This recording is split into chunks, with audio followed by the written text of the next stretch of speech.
né? Ela poderia orientar o outro lado. Quando a gente entende o outro lado, as coisas se tornam mais fáceis, né? Quando eu entendo que o outro lado é a polícia uma das que mais morre no mundo, quando a gente entende esse lado, que é uma polícia que... eu não tenho os números, mas dezenas de policiais durante uma abordagem, o cara lá não mostrou agressividade, de repente o cara saca uma arma e mete bala. Se a mídia trouxesse esses dados, né, o policial foi vítima durante uma abordagem, tomou bala. Se a mídia trouxesse, se a população em geral soubesse dessas informações, né, porque a falta de informação é o maior problema das pessoas. As pessoas começariam a entender um pouco melhor o outro lado, né? É aquela regra de ouro, né? Se colocar no lugar da outra pessoa. Sim. Então, eu estou sendo abordado. Eu tenho que entender que o cara que está me abordando, ele não sabe se eu sou cidadão, se eu sou bandido, se eu tenho intuito de matá-lo. Né? E eu entendendo o outro lado, eu começo a me comportar de uma forma mais tranquila. E a minha tranquilidade passa a tranquilidade. Exatamente. Né? Como eu trato, Exatamente. Como eu trato o policial, é provável que eu vou receber um tratamento mais próximo daquilo. Exatamente. Se eu trato com respeito, provavelmente eu vou receber mais respeito.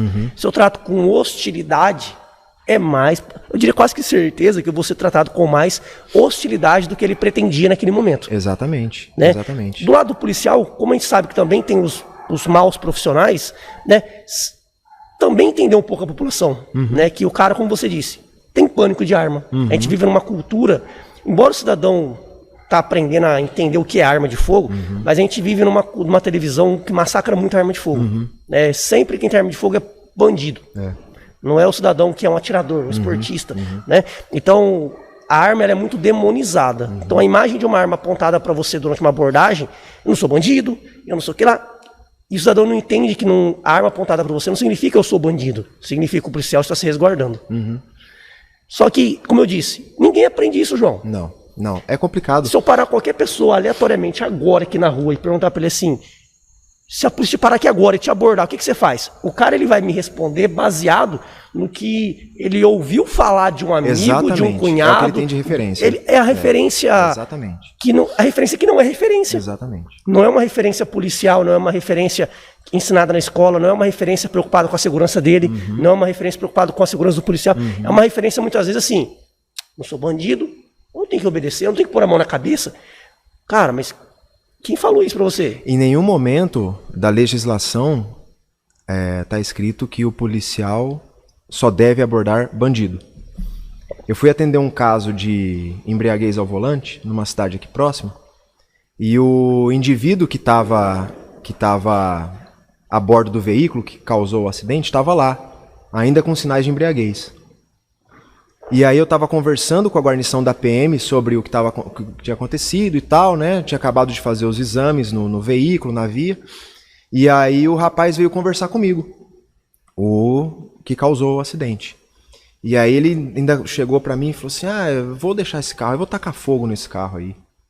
Eu virei pra ele e falei assim, o senhor tem ideia de se o senhor tacar fogo, o senhor vai estar cometendo um crime?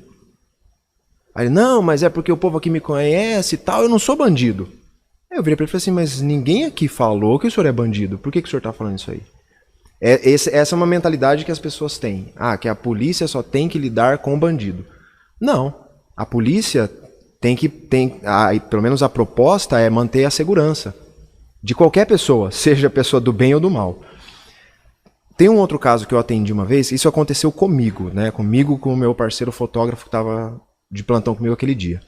Era final de plantão, final do dia já, nosso plantão vai das 7 às 19 ou das 19 às 7, nesse caso era um plantão diurno, então já estava em torno das 19 horas, já tinha dado um monte de coisa pra gente fazer, a gente já estava cansado, meu parceiro e eu.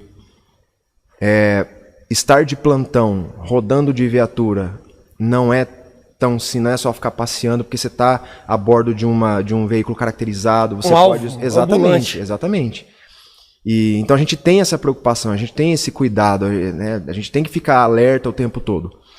E era um caso de dano num bairro aqui próximo, nos arredores de Prudente.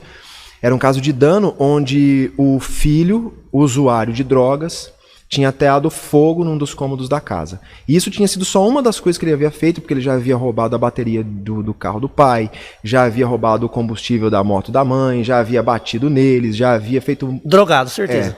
Já tinha feito tudo isso aí. E ele tinha sido internado numa clínica e tinha saído da clínica, mas não tinha se recuperado nada.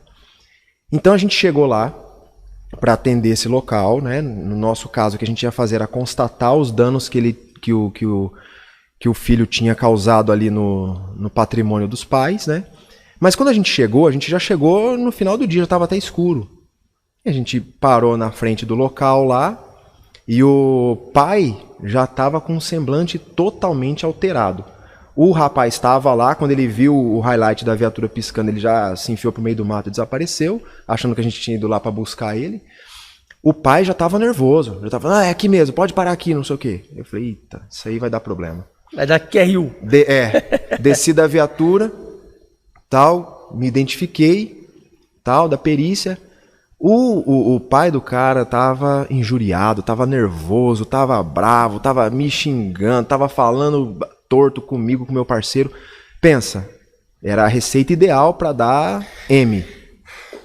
Para dar novidade. Aqui pode falar. Cara, somos era o menor canal da história. Era a receita ideal. Os dois policiais ali, meu parceiro e eu, cansados de um plantão corrido, ele injuriado, porque já tinha um contexto por trás daquilo, além das agressões e dos danos que o filho estava causando, porque já tinha ido polícia lá, já tinha tratado ele mal, na delegacia ele tinha sido maltratado, assim, né, dentro do que ele estava me contando. Então eu podia, dentro do exercício da minha função, falar para ele, cara, abaixa a bola. Eu tenho a impressão de que se eu tivesse agido dessa forma, eu teria incitado ainda mais os ânimos que estavam já exaltados ali. E teria tido um problema ali para resolver naquele momento. Então o que eu fiz? Eu consegui fazer essa leitura, graças a Deus, fiz essa leitura rápida da situação e mantive a minha calma. E a minha calma foi passando para ele. Automaticamente. E isso meu parceiro percebeu. E eu comecei a falar, cara, é complicado, tal. Comecei a dar algumas orientações do que ele poderia fazer, que ele ainda não tinha feito, atitudes que ele ainda não havia tomado em relação a se precaver em termos legais, né? E para resumir a história, a gente terminou de atender aquele local, saímos dali de volta para a base para encerrar o plantão e nada de ruim aconteceu. Porque houve esse bom senso. Eu poderia ter forçado uma situação de autoridade policial ali, mas eu entendi que se eu tivesse forçado essa situação, teria dado problema.